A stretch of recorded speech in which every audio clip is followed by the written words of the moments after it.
doesn't mean that I will be here until April 30th. So I will be here until the legal team is doing their work already, and another relative is here to assist me. Did he explain his concerns why you shouldn't, leave? He said that yes, I should immediately go back and just leave him here. But I said no, I cannot do that because no one will decide for him outside. So very limited people have access to him right now. So I told him that I just have to form that legal team. Then I can work remotely in the Philippines, talking to the legal team, and then.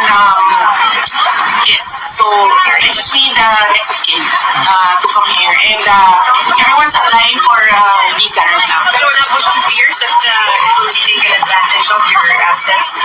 Well, he did not express fears about taking advantage. Some people or whoever taking advantage of my absence, but he repeatedly said that you must not leave the Philippines. You must go back to your country. You're not supposed to be here. And then I insisted that yes, I know what I have to do, and that I just need to set up something here in The Hague, and then I will immediately go back to the Philippines.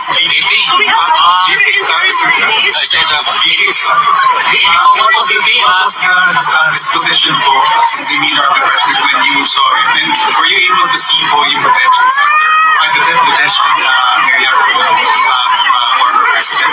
No, I was not allowed inside his detention area. We met in the visitors area,